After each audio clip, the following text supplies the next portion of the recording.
Fala galera, Inácio Andrade falando, tudo bom? Então, no último vídeo eu falei um pouquinho com vocês sobre escambo, comércio e as funções do dinheiro, né? Então, hoje a gente vai aprofundar um pouquinho nesses conceitos das funções do dinheiro. Então, existem várias funções, né? Mas aqui eu elenquei, eu trouxe 3 exemplos que eu acho que são os mais importantes. Então, o primeiro deles é a unidade de conta. Então, o que é a unidade de conta?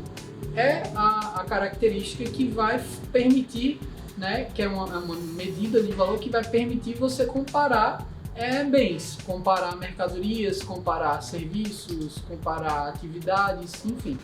Então, o que vai, trazendo como exemplo, é o que vai permitir você comparar o que vale mais, 10 limões ou um livro, por exemplo. Aí você consegue ter uma comparação de valor entre os bens, né? Outro exemplo, o que vale mais, um portal de internet ou uma padaria? E aí, através dos resultados de cada um, você consegue saber quanto que vale cada um. A segunda característica é o meio de troca, né? E o que é um meio de troca? É um meio eficiente que você vai utilizar para trocar produtos, trocar mercadorias que você deseja, que você tem necessidade. Então o dinheiro ele serve como um intermediário para que você tenha acesso a mercadorias que você deseja. E aí o que faz um bom meio de troca? Quais são as características importantes para que uma mercadoria, uma commodity seja um bom meio de troca? A primeira delas é que ela seja durável. Não adianta você ter um meio de troca que amanhã ele vai se desmanchar, ele não existe mais. Então ele precisa perdurar, precisa ter durabilidade. A segunda característica é que ele seja transportável, que seja fácil de você levar consigo, né?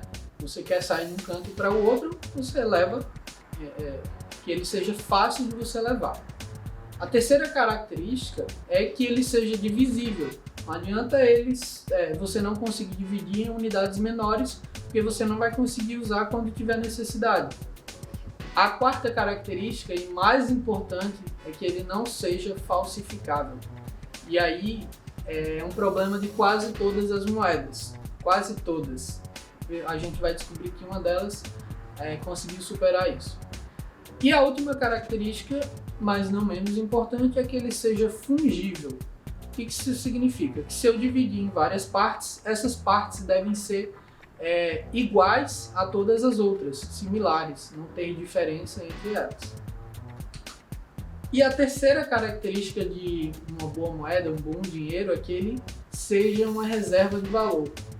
E o que é uma reserva de valor?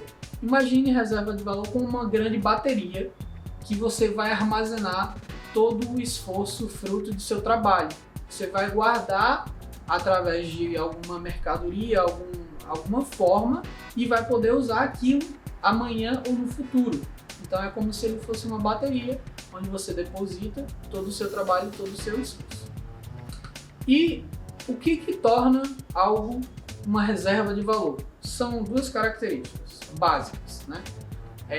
A expectativa de que a demanda no futuro seja conhecida ou previsível, né? Estável. E a segunda característica é que a expectativa do fornecimento, eu falei da demanda e agora estou falando do fornecimento, seja estável ou previsível. E um exemplo disso é o ouro. Então, se conhece mais ou menos, tem uma expectativa de quanto de ouro existe no mundo, e esse ouro ele aos poucos vai sendo extraído e jogado ao mercado em forma de joias, em forma de barras de ouro. Só que existe uma variação, isso varia em torno de 2 a 3% ao ano de todo o montante que existe no globo. E aí eu vou trazer agora alguns exemplos, né, de mercadorias, commodities, que são moedas e mercadorias, ou mercadorias, moedas, mercadorias que tornaram-se moedas ao longo da história da humanidade. Então a humanidade inicialmente começou utilizando commodities não metálicas, né? Primeiro exemplo é o gado, e aí gado em latim se chama pecus. Pecus deu origem a outras palavras, dentre elas pecúnia.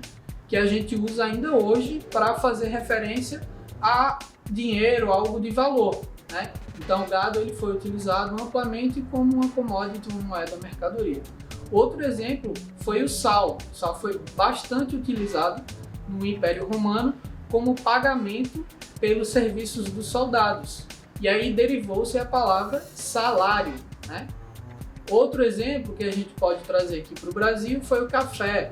Então, durante o Brasil colônia, o Brasil exportava muito café, nós tínhamos imensas plantações de café e o café às vezes era utilizado como dinheiro, como moeda, para trocar por serviços ou outros produtos.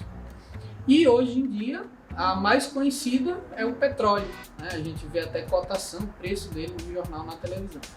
Então, avançando um pouquinho, a humanidade chegou às commodities metálicas. E aí temos vários exemplos de metais que foram utilizados como dinheiro. Então vou trazer aqui 3, né? O primeiro deles, o bronze. Então o bronze foi muito utilizado na Grécia, né? Ele se transformava o bronze em moedas e isso circulava na economia, as pessoas conseguiam trocar essas moedas por mercadorias ou serviços. E avançando um pouquinho, né? Os dois mais conhecidos que a gente usa ainda hoje é a prata e o ouro. Então, o ouro é o mais conhecido por algumas características que eu vou falar mais à frente, e a prata também. A prata, como ela é mais abundante, ela tornou-se uma moeda mais secundária, né, de menos valor. O ouro foi a moeda escolhida pela humanidade por mais de 2.000 anos, pelas características que eu falei anteriormente. Ele era fungível, divisível, transportável, né? E aí a humanidade chegou à conclusão, em lugares independentes, né? Os países não tinham essa conexão e mesmo assim eles chegavam à conclusão de que o ouro era uma boa moeda. E por isso que ele perdurou por mais de 2.000 anos e recentemente acabou-se com esse padrão e eu vou explicar um pouquinho mais à frente. E agora no terceiro ciclo, a gente avançando mais um pouquinho, a gente chega às commodities digitais. E a primeira que inaugurou essa categoria, que criou essa categoria, foi o Bitcoin. Em 2008, um moço chamado Satoshi Nakamoto, ou um grupo de pessoas, a gente não sabe exatamente quem criou uma moeda digital, 100% digital, nativa digital, e inaugurou essa categoria. Então, de lá para cá, a tecnologia vem se desenvolvendo, o Bitcoin foi a primeira, mas com o desenvolvimento da tecnologia, várias outras foram criadas.